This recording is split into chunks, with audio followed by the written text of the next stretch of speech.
Segunda de Reyes, capítulo 5, versículos del 1 al 14. Dice así la palabra del Señor.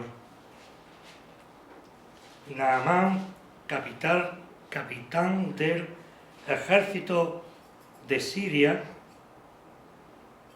era un hombre muy estimado por su Señor, porque por su intermedio Yahvé había dado victoria a Siria. Era además valeroso en extremo, pero leproso. Y los sirios habían salido en escuadrones y habían llevado cautiva de la tierra de Israel a una jovencita, la cual estaba al servicio de la mujer de Naamán. Y ella dijo a su señora: ojalá estuviera aquí mi señor con el profeta que está en Samaria. Entonces lo libraría de su lepra.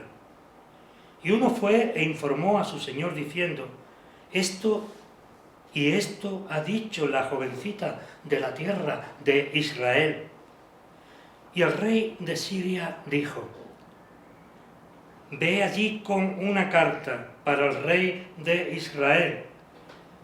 Y partió llevando en su mano 10 talentos de plata, 6.000 piezas de oro y 10 mudas de vestidos. Y llevó la carta al rey de Israel, que decía: ahora pues, cuando esta carta llegue a ti, he aquí te envío a mi siervo Naamán, para que lo cures de su lepra.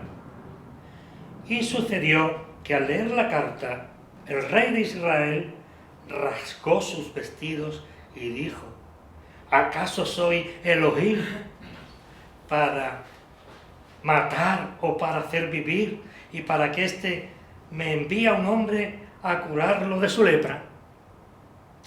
Considerad ahora y ved cómo busca ocasión contra mí. Pero aconteció que, oyendo Eliseo, el varón de Dios, que el rey de Israel había rasgado sus vestidos, envió a decir al rey: ¿por qué has rasgado tus vestidos? Que venga a mí y sabrá que hay profeta en Israel. Naamán fue pues con sus caballos y sus carros y se detuvo a la puerta de la casa de Eliseo. Y Eliseo le envió un mensajero diciendo: ve y lávate en el Jordán 7 veces, y tu carne se te restaurará y serás limpio. Pero Naamán se retiró airado o enfadado. He aquí, yo pensaba: seguramente saldrá a mi encuentro, se detendrá e invocará el nombre de Yahvé su Dios, y agitará su mano frente al lugar y curará la lepra. Habana y Farfars, río de Damasco, ¿no son mejores que todas las aguas de Israel? ¿Acaso no me lavaré en ellos y seré limpio? Y volviéndose, se fue airado. Pero sus siervos se acercaron y le hablaron diciendo: Padre mío, si el profeta te hubiera dicho que hicieras alguna cosa difícil, no la cumplirías. ¿Cuánto más diciéndote: lávate y serás limpio? Entonces bajó y se sumergió 7 veces en el Jordán, conforme a la palabra del varón de Dios. Y su carne se volvió como la carne de un niño, y fue o quedó limpio. Palabra de Dios. Qué historia más bonita, ¿verdad? La historia de Eliseo, varón de Dios, y la historia del general Naamán, el leproso. Y vemos cómo aquí, de una manera particular, el Señor hace el milagro. Muchos de nosotros, en nuestras enfermedades, yo mismo tengo enfermedades que viene de mi familia y otros hermanos aquí también, y a veces nos han dicho que ya no hay cura, que tenemos que llevarla, quizá algún que otro hermano también, repito, pero para el Señor todo es posible. La historia de Eliseo y Naamán. El resultado, no está bien que diga al final, es que Naamán es limpiado. Naamán es limpiado. Es algo importante.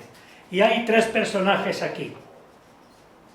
Uno es Eliseo, el otro la niña, esta niña que es cautivada por las fuerzas de Naamán y que la llevan como una criada o sierva a casa de Naamán. Una niña que se acuerda del varón de Dios. ¿Cuántas veces no habría escuchado en sus primeros años hablar a Naamán? Se ve que lo conocía y lo conocía muy bien, porque de otra manera no entendemos.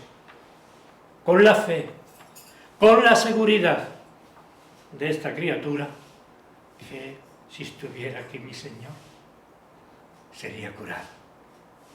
Es una historia de amor, y no por entregas, es una historia de amor real, de amor de Dios hacia su pueblo. El rey de Siria, de la Siria de aquel entonces, podía tener todas las fuerzas, de hecho, estaba constantemente molestando a los israelitas, con pasadas hacia la frontera, etc.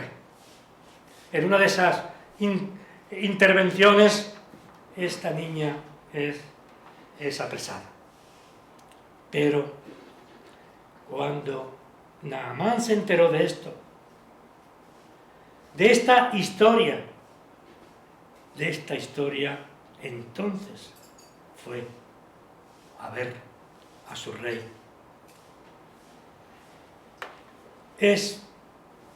Aquí, en primer lugar, hay algo que no debemos de dejar por alto, aunque de pasada.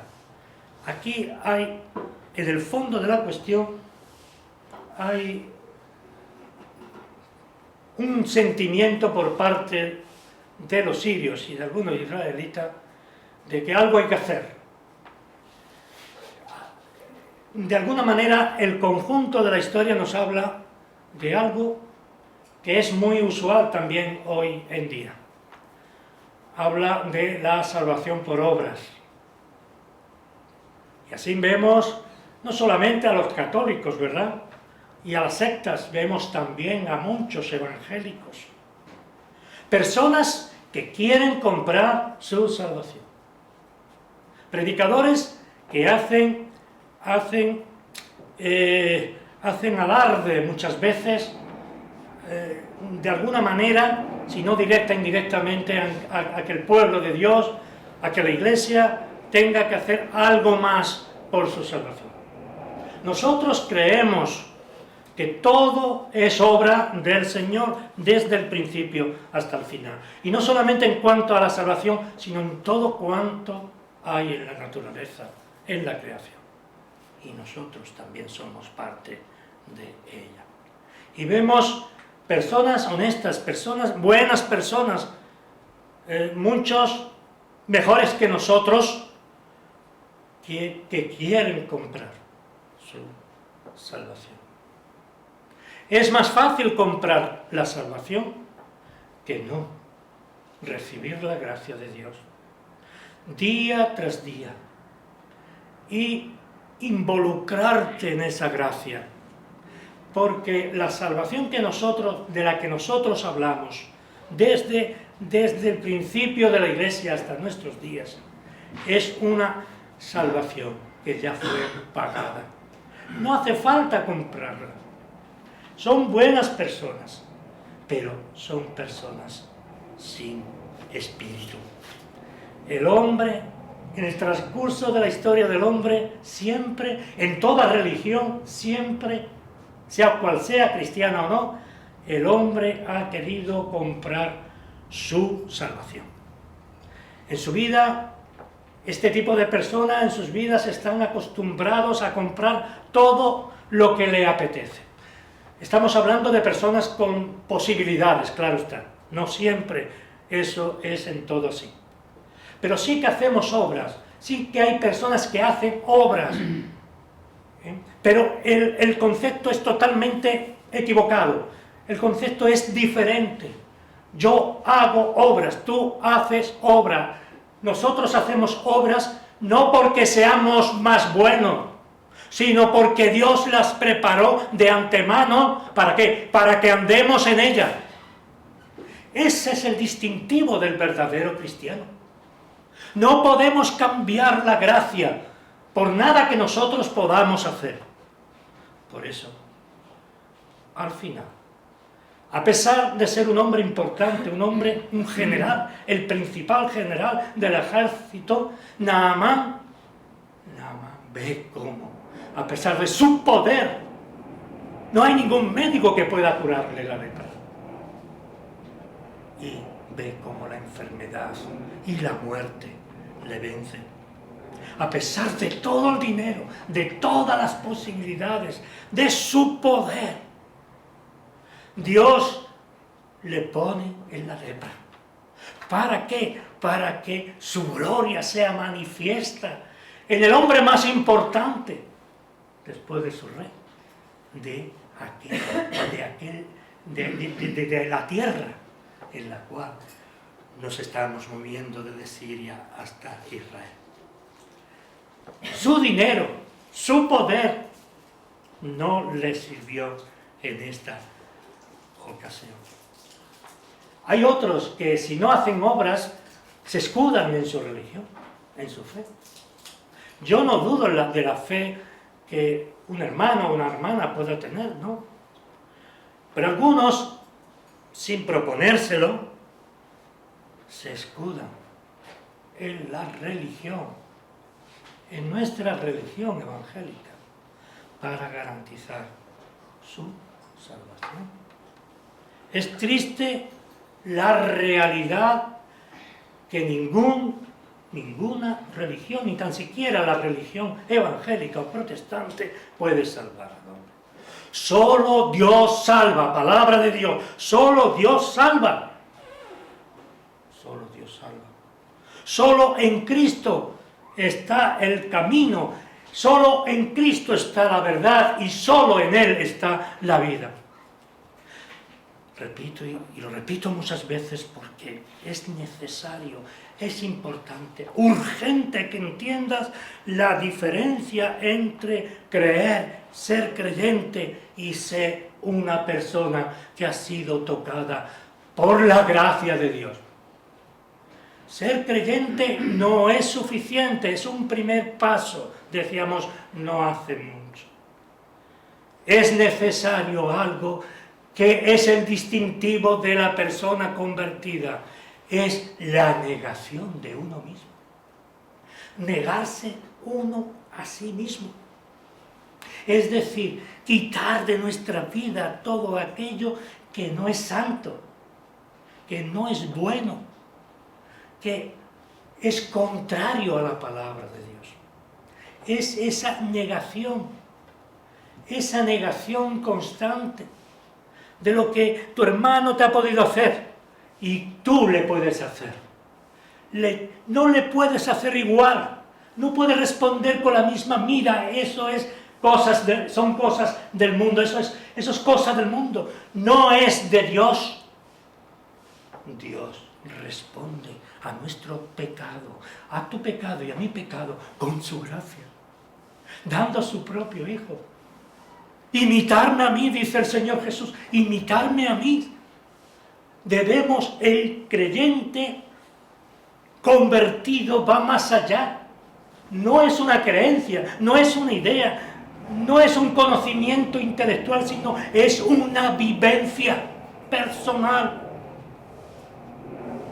Y en ese momento cuando tú te vas acercando a través de la santificación, cuando vas consiguiendo que el Espíritu Santo de Dios te enseñe día tras día en tus equivocaciones, en tus prioridades, en tus cosas, te vas dando cuenta que Dios ha puesto su mirada en ti, a pesar de ti, a pesar de los demás.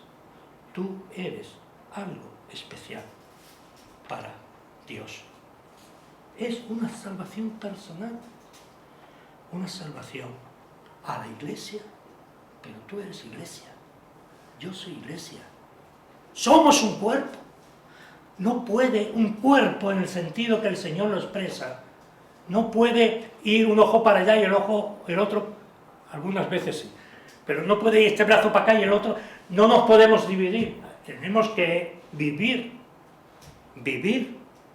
esa verdad, sin contradicciones, como un cuerpo, la cabeza que mueva al cuerpo, nuestro cerebro que piense en cosas buenas, en cosas agradables para nuestro Señor. Para nosotros, nuestra religión es mucho más difícil que para cualquier otra persona religiosa. Los católicos pueden ir a Fátima, pueden regenerarse en Lourdes. Hay católicos que son mejores que yo y que tú, que son más fieles que yo y que tú. Esa es la verdad. Y tengo un gran respeto por esas personas. Pero eso no tiene que ver nada con la verdad del Evangelio, con la verdad que salva y que limpia. Por eso hoy lo que vemos en muchas iglesias es un mercantilismo. Solamente el número es lo que importa. No es el número. Nosotros somos manada pequeña, dice el Señor. El Señor mismo nos dice: a donde estéis 2 o 3. No dice donde estén 100 personas o miles de personas. No, ni mucho menos. Y habla siempre de manada pequeña, de pocas personas, 2 o 3. Esa es la iglesia del Señor. ¿Vale? Es importante que crezcamos nosotros. Quizá el no crecer en número no sea culpa del pastor ni de nadie, sea culpa de cada uno de nosotros. Primero yo. Pero ahí estamos. Debemos buscar el tesoro precioso de Cristo en nuestras vidas, a través del compromiso, a través de la oración, a través de un corazón generoso ante Dios, un corazón que no mienta sabiendo que miente, sino pedirle al Señor, sentir que somos lo peor de este mundo, sentirnos sucios para que Él pueda limpiarnos y limpiarnos y limpiarnos. Pero eso no se lleva hoy día. Hay mucho mercantilismo en todo. Hay evangelistas que no tienen escrúpulos, que se han hecho millonarios. Recuerdo cuando vino un misionero, no voy a decir el nombre, para que nadie se moleste. Un hombre que ha hecho una gran labor en la ciudad de Málaga, pero que ha ganado mucho dinero. Y que viene una vez al año a recoger su dinero. ¿Ha hecho una gran labor? Seguro. Yo no sería capaz de hacerlo. Pero es así, hay gente sin escrúpulos, que se han hecho millonarios. No hablo de esta persona, hablo de lo que dice la prensa, lo que dice la televisión acerca de los evangelistas de grandes multitudes. Desgraciadamente, en la mayoría de los casos, es así. Están mintiendo, se están llenando de dinero. Cantantes que adoramos por sus canciones tan hermosas, le da igual cantar en la Iglesia Católica Romana que aquí, es igual, lo que quieren es dinero. La música, porque ha salido el tema, la música cristiana supera la música secular en muchos países y le pisa los pies en los Estados Unidos a la música secular. Han tenido que separar los hit parade. Es decir, esas canciones que más se canta y que más se vende, porque por un lado el country se lo llevaba todo y la música cristiana también. Aquí es diferente, pero hay países. Y eso es un sentido de no haber entendido nada. No hay el más mínimo temor de Dios. Por eso, podemos decir, desgraciadamente, no hay ninguna denominación cristiana que esté a salvo de este grave problema. El dinero está siempre presente, el poder siempre presente. Naamán pensaba que podría ser sano, ¿verdad? Por su dinero. Por eso llevó tanto dinero allá. Un presente bastante importante para el rey de Israel, para que intercediera y para que Naamán fuese curado. Y Naamán esperaba que, bueno, unos rituales, unas cosas de aquellas que hacen efecto en las personas, ¿no? Quizá que saltaran, que gritaran, que cantaran. Pero nada de esto ocurrió. Lo único que le dijo el profeta Eliseo: ve y va a ver al río Jordán y sumérgete, pero 7 veces, creo que fue, y sumérgete, y allí serás curado. No había nada importante. Y ese hombre dice: pero bueno, para eso he venido yo aquí. ¿Es que acaso las aguas de mi país no son mejores que las de este pueblo de pastores? ¿A qué he venido aquí? Viene a decir, ¿no? Se siente el hombre muy molesto. Él esperaba otra cosa, ¿verdad? Pero ni su poder, ni todos el poder de la religión podría curar a Naamán. Solamente la del profeta Eliseo, de ese predicador que, como otros muchos, predican en el desierto, porque el pueblo no les escuchaba. Por eso ni su poder ni su fortuna le podían dar salud, esa salud que necesitaba. ¿Y sabéis por qué? Porque era un hombre sin esperanza.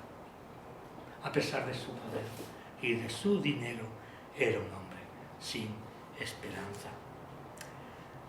Pero no nos olvidemos de la muchacha israelita, esta criatura, ¿verdad? En nuestra historia entra una niña que había sido hecha sierva para ayudar en la casa de Naamán.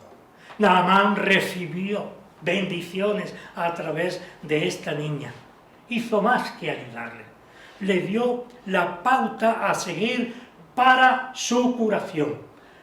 Si aquí estuviera Eliseo, tú serías, o usted sería curado.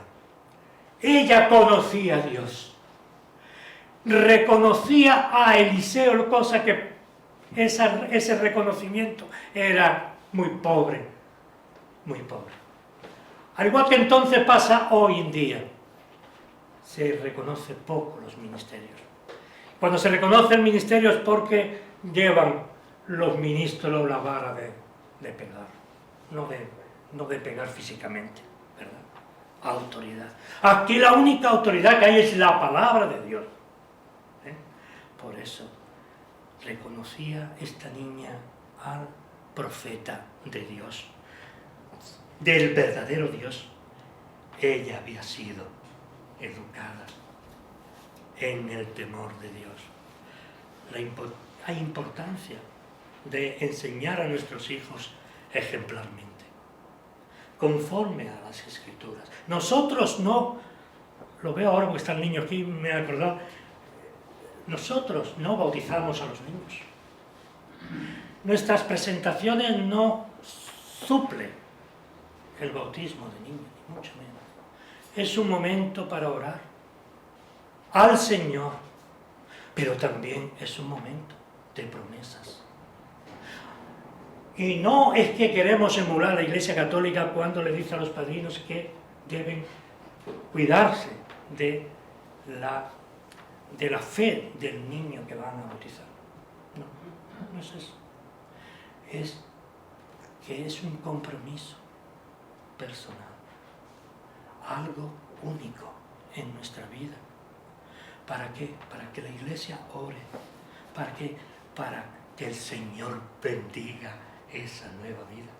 Pero también para que nosotros eduquemos a nuestros hijos en la fe, conforme a las Escrituras, como esta niña fue educada, conforme a las Escrituras y no a nuestra manera de entender lo que es y lo que no es. Por eso, muchas veces, nuestros hijos dejan de venir. Lo digo porque ninguno de los míos va a la iglesia, de 4 ninguno va. Por lo tanto, quiero hablar por mi propia experiencia. Nadie se sienta, porque pienso en mí. Mis 4 hijos, ninguno de ellos va a la iglesia.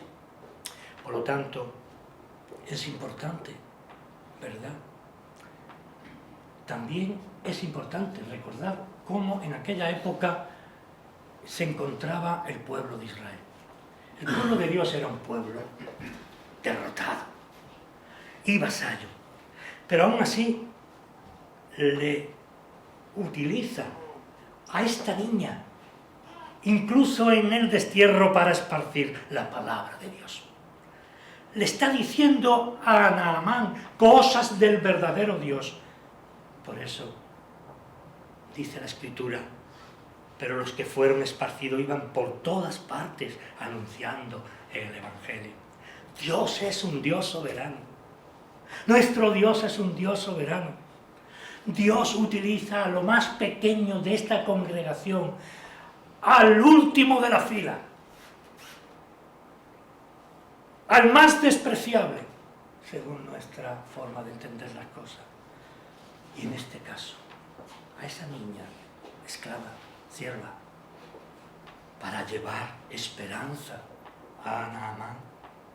El más humilde de vosotros, o de nosotros, perdón, mejor dicho, el más humilde de esta iglesia puede ser utilizado por Dios para llevar la esperanza que aquella niña llevó a Naamán. No se trataba solamente de curar su cuerpo, sino también su alma. Por eso el Salmo 8, versículo 2 nos dice: de la boca de los niños y de los que maman, fijaos bien, de la boca de los niños y de los que maman, fundaste la fortaleza.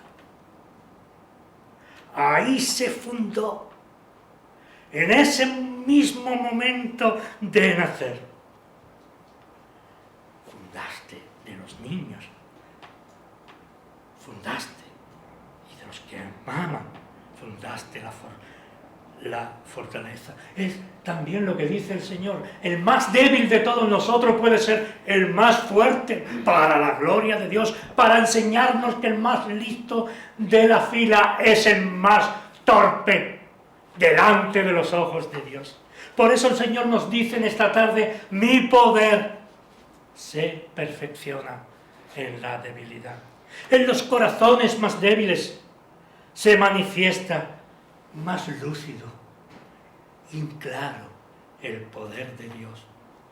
Por eso Dios escoge a lo que este mundo tiene por menos.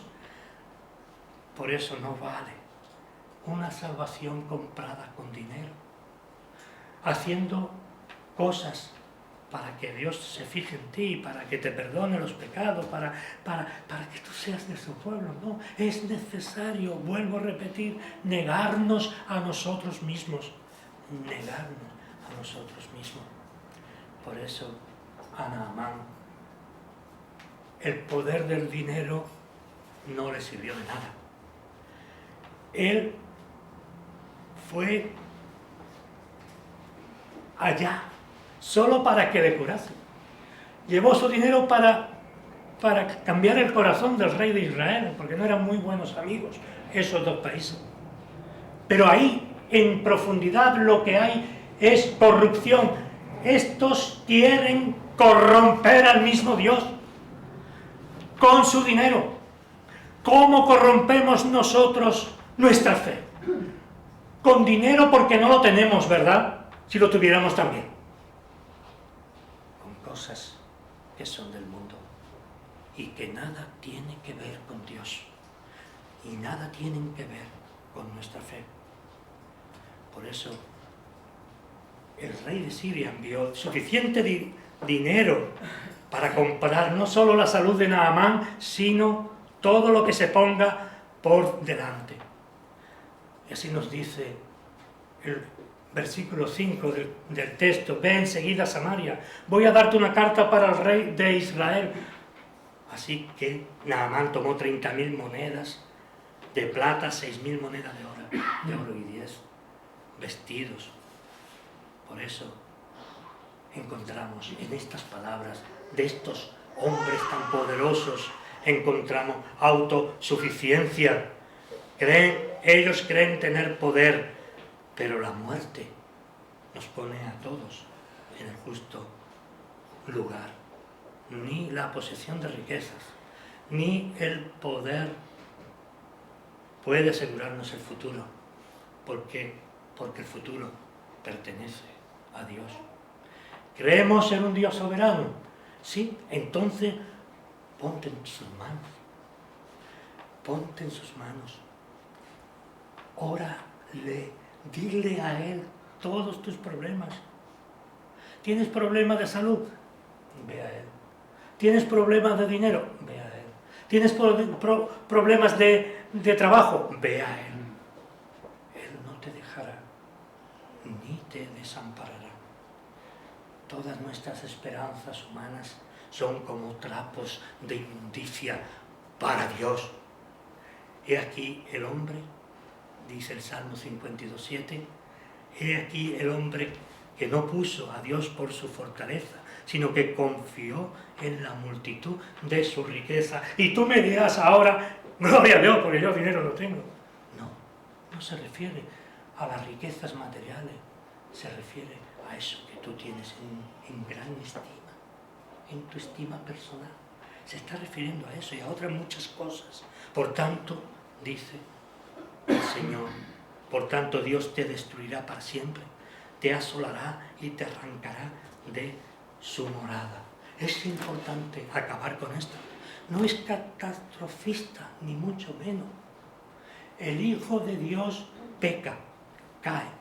Posiblemente sea, humanamente hablando, una persona muy borde, perdona la expresión. Pero el Señor va cambiando su vida.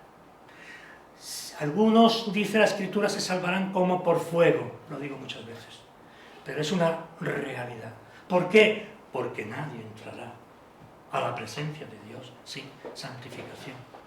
Quiera el Señor que en nuestros problemas, en nuestras tibieces, en nuestras cosas, podamos tener esa ayuda del Espíritu de Dios que está en tu vida.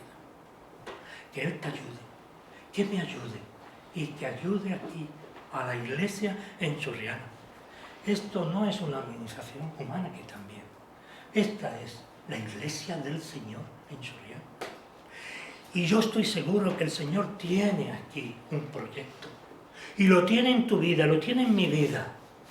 No es normal que una persona tan mayor como yo, ¿no?, haga 2 predicaciones cuando ya los pastores jóvenes hacen una. Y doy gracias al Señor porque me da fuerzas. Y no porque sea mejor, porque me siento muy mal. Porque cuando preparo me predico a mí mismo. Y muchas veces, o algunas veces, las lágrimas llegan a mí. Y quisiera que el Señor también te pusiera esas lágrimas a ti. Si no físicas, sí, llorar con el corazón, ¿verdad? ¿Para qué? Para sentir la gracia de Dios en tu vida y en la de tu familia. ¿Para qué? Para vivir una vida abundante, una vida sin tantos problemas humanos.